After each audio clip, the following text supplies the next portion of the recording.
नमस्ते जी, नमस्ते। Welcome to court room.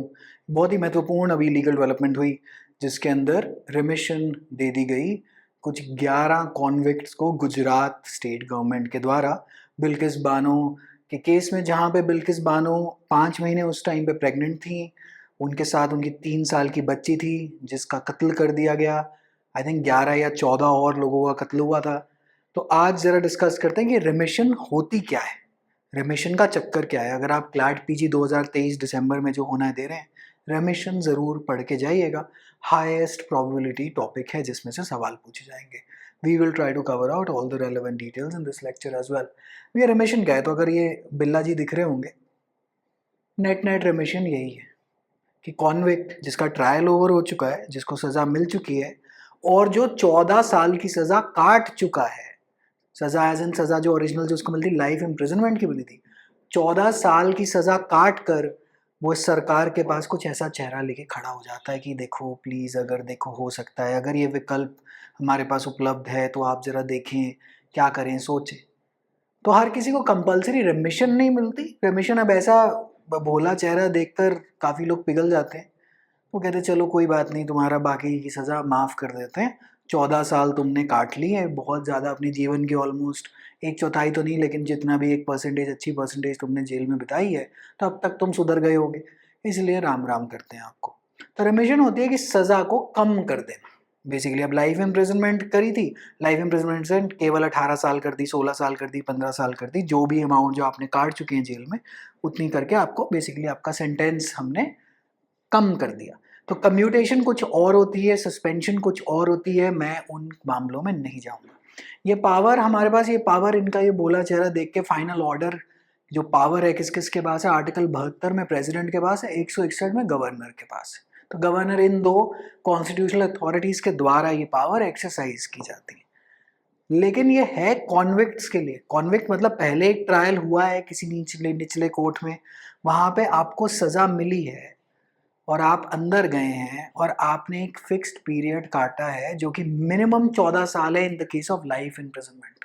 ठीक है जी, अभी तक अगर ये बात समझ में आ गई तो आगे अब टेक्निकल एस्पेक्ट्स में चलते हैं। तो हमें जाना पड़ेगा सबसे पहले सीआरपीसी। अब कई लोगों को ये गलत फहमी है कि life imprisonment means 14 years. No, it does not mean that. फिर कई लोगों को गलत फहमी हो रहा है कि लाइफ इम्प्रिजनमेंट मीन्स 20 ईयर्स, क्योंकि आईपीसी में सेक्शन 55 सेक्शन 57 में ऐसा कुछ चीज मेंशन है। No, it does not mean that also. थोड़ी सी बात कर लेते हैं, वैसे that makes good, that gives me good idea for another session any day. Restriction on powers of remission और कम्यूटेशन इन सर्टेन केसेस। मैं कम्यूटेशन के बारे में नहीं बात करूंगा, I will restrict my self to remission only. यहाँ पे क्या कहता है, such person shall not be release from prison unless he had served at least 14 years of imprisonment. ये 433 ए की बात हो रही है। मेनली जो रिमिशन 432 सीआरपीसी में सारा क्रियाक्रम दिया हुआ है, लेकिन उसके ऊपर हमने 433 ए में एक कह सकते हैं एक चेक लगा दिया है। एक चेक लगा दिया है कि 14 साल से पहले पहले आपको रेमिशन का ऑप्शन जागता नहीं, और उसके बाद भी सब कुछ स्टेट गवर्नमेंट वगैरह के ऊपर है कि आपको रेमिशन मिलती है कि नहीं मिलती। ठीक है जी, तो यहाँ पे 14 साल तो मिनिमम चाहिए। And this is a very popular MCQ on the judiciary prelims, LLM prelim level as well. Alright, IPC में जरा लाइफ का मतलब देख रहे हैं, सेक्शन 45 आईपीसी में life defined the word life denotes the life of human being unless the contrary appears from the context. अब ये लाइफ इम्प्रिजनमेंट दे रखी है, तो आईपीसी में आप कह रहे हैं जी life, life means life of the human being. इसका मतलब जब आपको उम्र कैद हुई है या उम्र कैद की सजा हुई है, तो आपकी उम्र जब तक अब आपकी मृत्यु नहीं तब तक आप जेल में हैं। लेकिन 433 ए क्या कहता है कि 14 साल जब आपको, आपका जब से ये पनिशमेंट शुरू हुई है 14 साल तब से हो गए, उसके बाद आप स्टेट गवर्नमेंट को नॉक नॉक करके ऐसी शक्ल बना के बैठ सकते हैं कि देखो प्लीज, देखो सोच लो प्लीज, देखो थोड़ा बहुत करा दो। ठीक है जी। अच्छा, फिर हम चलते हैं आईपीसी, तो ये हो गया। अच्छा, जो लोग जुडिशरी के लिए तैयारी कर रहे हैं या जो लोग वैसे भी क्लैट पीजी वगैरह, basically higher level law interest के, Sangeet versus state of Haryana बहुत ही क्लासिक केस लॉ बन चुका है आज की। आई थिंक 2012 में तो ऑर्डर आया था, 2013 की जजमेंट है, 2012-13 का ये केस लॉ है, जरा देख लीजिएगा। बहुत ज़्यादा इंपॉर्टेंट है from the point of view of remissions. आप एक बारी अपने आप इसको पढ़ लीजिएगा अगर आप इस हाई लेवल एंट्रेंस पे जाना चाहते हैं। अच्छा, मैंने ये केस लॉ इसलिए कोट करा है क्योंकि सुप्रीम कोर्ट का इसमें एक ऑर्डर में एक ऑब्जर्वेशन आई थी जिसके चक्कर में सरकार ने एक सर्कुलर भी जारी करा था। मैंने ये कोटेशन वहां से ली। The Supreme Court decided that संगीत वाले केस में there is a misconception that the prisoner serving a life sentence has an indefeasible right to release on completion of either 14 years or 20 years of imprisonment. ये misconception है। prisoner के पास right नहीं है जाने का कि हाँ जी चलो 14 साल हो गया थैंक, उसको ऐसी शक्ल बनानी पड़ेगी और फिर मालिकों का आदेश आएगा कि इसको जाने दो। कौन मालिक? Appropriate government. अभी सीआरपीसी की मैं आपको और प्रोविजंस दिखाता हूँ जहाँ पे हमने ये चर्चा करनी है। The prisoner has no such right. उसके पास कोई राइट नहीं, कोई मालिकाना हक नहीं है। जैसे बेलेबल ऑफेंस में आपका मालिकाना हक है, आपका आप कह सकते हैं जी जन्म सिद्ध अधिकार है कि आपको बेल मिले बेलेबल ऑफेंसेस में, राइट? तो यहाँ पे the prisoner has no such right. A convict undergoing life imprisonment is expected to remain in custody till the end of his life। मतलब जेल से ही आपका शव शमशान घाट की यात्रा पे निकलेगा और आपकी मुलाकात होगी काल भैरव जी वगैरह वगैरह जो भी शमशान के देवता। Next, subject to any remission granted by the appropriate government under section 432 CRPC, which in term to the procedural checks in that section and the substantive check in section 433A of the CRPC. So this is a substantive check 433A वाला। अब हम कर रहे थे जी procedural check कर लेते हैं कि जी प्रोसीजर में क्या चेक रखा गया। नहीं तो कोई भी सरकार अपने तो प्रिय भाइयों को तो जान ही देगी ना कि हाँ चल चल चल निकलो निकलो निकलो, ऐसा यहाँ पे होगा नहीं। 432 के अंदर आते suspension, remission and commutation of sentences. मैं फिर से अपनी डिस्कशन लिमिटेड रखूंगा रिमिशन पे, सस्पेंशन कम्यूटेशन पे हम अभी नहीं चर्चा करेंगे। पावर टू सस्पेंड और remit sentences when any person has been sentenced to punishment for an offence the appropriate government में, अप्रोप्रिएट गवर्नमेंट कौन सी गवर्नमेंट? जहां पे ट्रायल हुआ था या जहां पे क्राइम हुआ था। ये क्वेश्चन था बिल्किस बानो के एक कॉन्विक्ट, इस केस में जो कन्विक्टेड थे ऑफ रेप एंड मर्डर, उनके एक पिटिशन लगी हुई थी जिसका डिसीजन आया था इस साल के मई में। उसी को हमने चर्चा करनी है कि ये अप्रोप्रिएट गवर्नमेंट कौन सी हुई जी, कि गुजरात या महाराष्ट्र? क्योंकि बॉम्बे में इनका केस ट्रांसफर आउट कर दिया गया था क्योंकि गुजरात में थोड़ी सेंसिटिव सा मैटर था और सिक्योरिटी इशू थे इस पे। At any time, without conditions upon any condition, which the person is sentences except suspend the execution of a sentence or remit the whole or any part of the punishment to which he has been sentenced। या तो पूरा ही sentence Ram Ram या थोड़ा सा उसका हिस्सा। अच्छा जी, तो एप्लीकेशन लगाई जाएगी to the appropriate government। The appropriate government may require the presiding judge of the court before or by which the conviction was had or confirmed to state his opinion as to whether the application should be granted or refused। तो बीच में एक judiciary का आदमी हमने involve कर दिया है और केवल यही सेक्शन फॉलो नहीं करा जाता। लोकल बेसिकली हर स्टेट गवर्नमेंट की अपनी अपनी पॉलिसी होती है, उसके अंदर एक बोर्ड बनाया जाता है। बोर्ड में सारे आपके जुडिशियल ऑफिसर बैठते हैं और वो अपना ओपिनियन देते हैं कि जी ये होना चाहिए, इस केस में होना चाहिए, इस केस में नहीं होना चाहिए, और उसके ग्राउंड्स भी कहीं सुप्रीम कोर्ट ने डिफाइन कर रखे हैं। मैं भी आपको वो भी जजमेंट बता दूंगा specifically for LLM and judiciary exams. ठीक है जी। अच्छा जी, अच्छा एक चीज और है, this is a very popular MCQ, so I thought I am going to cover it out for you for high level law entrances. मान लेते हैं कि रेमिशन में उन्होंने आपको रेमिशन तो दे दी लेकिन कहा कि तुम ये लोकल गवर्नमेंट या लोकल स्टेट की बॉर्डर बिना हमें बताए नहीं जा सकते, ट्रैवल ट्रूवल नहीं करोगे तुम क्योंकि तुम थोड़े डेंजरस टाइप आदमी हो, तो हमें तो तुम्हारा पता होना चाहिए तुम कहाँ निकलो। मान लेते हैं आप चले गए, आपने वो कंडीशन नहीं फुलफिल करी, and thereupon the person in whose favor the sentence has been suspended or remitted may, if at large, be arrested by any police officer without warrant and remanded to undergo the unexpired portion of the sentence। तो जिन शर्तों पे जिस condition पे आपको छोड़ा गया था वो आपको कंडीशनें पूरी करनी है। नहीं तो पुलिस वाला कोई भी, any police officer without warrant can get you back into jail and then you are required to undergo the unexpired portion of the sentence। भाई लाइफ इम्प्रिजनमेंट में पकड़े गए तो फिर बड़ी दिक्कत की बात है। अब ये हमने 432 के कुछ एक दो सबसेक्शन डिस्कस करे।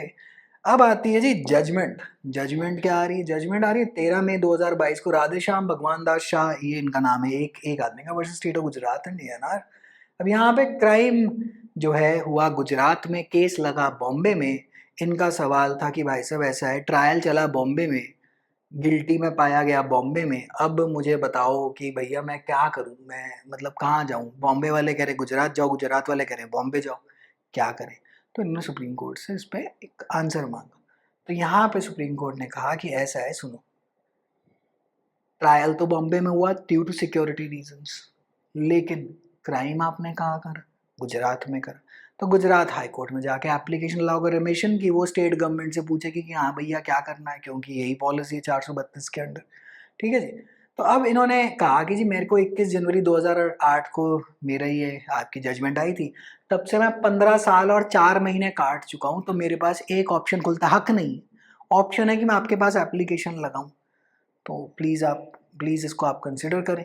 तो सुप्रीम कोर्ट ने भैया ऐसा कहा कि अब ये एक लीगल लैकूना से बाहर आ गए। लीगल लैकूना क्या इन्होंने यूज़ करा, एक तरह से एक लूप होल इनके फेवर में गिर गया ऑटोमेटिकली। इसे कहते हैं वो ये किस्मत है। बाकी स्टेट गवर्नमेंट को ऐसे केसेस में जहाँ पे रेप हुआ हो, मर्डर हुआ हो, इतनी बेसिकली दर्दनाक हादसे हुए, थोड़ा सोचना चाहिए, because justice is not only done but it also must be seen to be done, है ना। तो यहाँ पे इन्होंने कहा कि ऐसा है sir, on date of my conviction Gujarat में 1992 की पॉलिसी एप्लीकेबल थी। अब गुजरात में 2 रेमिशन की पॉलिसियाँ बनी हुई हैं, 1992 की एक पॉलिसी थी और 2014 में 1992 वाली स्क्रैप करके 2014 में आ गया। 2014 की पॉलिसी में ये लिख दिया गया कि सीबीआई, अगर केस में सीबीआई की इंक्वायरी हुई तो आपको कोई रेमिशन नहीं मिलेगी, और इस केस में सीबीआई की इंक्वायरी हुई थी। अब आप पूछेंगे कि फिर रेमिशन कैसे मिल गई इनको? कैसे मिल गई? क्योंकि एक केस लॉ था state of Haryana versus Jagdish, judiciary वाले तो खास करके लिख लें, उसके अंदर ये कहा गया कि भाई साहब ऐसा है, at the time of the conviction, on the date of the conviction, the applicable policy, the remission policy is going to be applicable. अब 1992 वाली पॉलिसी में ऐसा कोई सीबीआई का कोई बार या कोई लिमिटेशन नहीं लगा हुआ था।